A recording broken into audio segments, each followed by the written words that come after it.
Hi, in this video I demonstrate how easy it is to use the FPGA accelerator for own applications.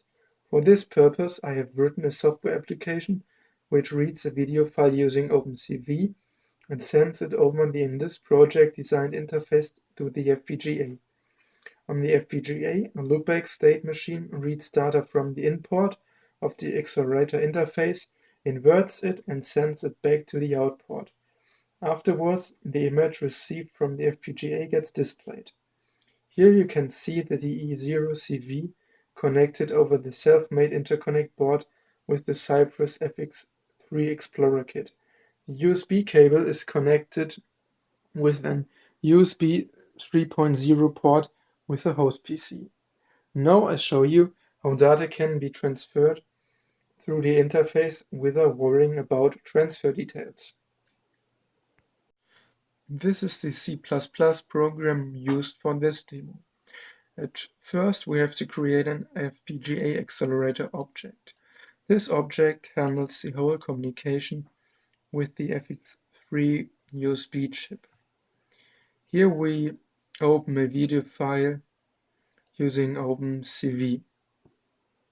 Now we get the first image into the image BGR CV met container. Here we create two more containers for a grayscale image and a resized image. Now we create two windows which are used later for displaying the received data. While there are images available, we process them. With the scale factor you can specify how the original image is scaled. 1 means the original image size is kept. Here we make sure that the new width and height values are multiple of 4 and are integers. Now we resize the PGR image with the previously defined scale factor to the new size S. Afterwards, we convert the BGR image into a grayscale image.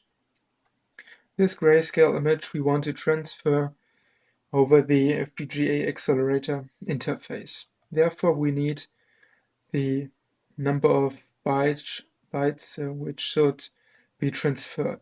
These are calculated from the image width, height, and number of channels. Then we create two accelerator buffers, one for the send data and one for the received data. The only parameter we have to specify is the buffer size we have calculated here. Now we create two CV met containers on the top of these accelerator buffers. This is done by specifying the data buffer to be the previously allocated accelerator buffers. Now we copy the grayscale image into the image out container. Now we are able to send the image out, the grayscale image, over the link to the FPGA and receive it back. We only have to specify the send and the receive buffer, which we have created here. All the communication is handled by the transfer buffer method. After the return of the method, the received data are available in a receive buffer, which is also connected with the CVMet image in. Now we display the image out with the original grayscale image and image in with the processed image from the FPGA.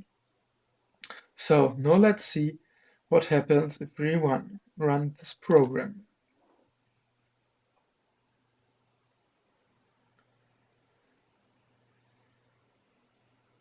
Now you see here the original image in full HD which is read from the video file.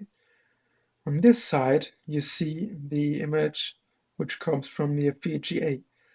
As previously mentioned, it is the inverted image of the original image.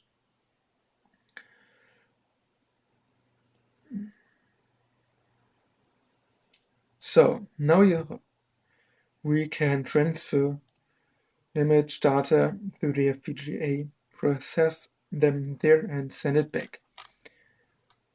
When we want to use a different image size, the only thing we have to do is to modify the scale parameter. So maybe let's say we want to divide the image width and height by 2.3. That's all we have to do, and press compile, and all the buffer sizes are calculated automatically, and now we have the smaller original image which is sent to the FPGA, and the inverted image coming from the FPGA back to the host PC. That's how you can use the FPGA accelerator interface.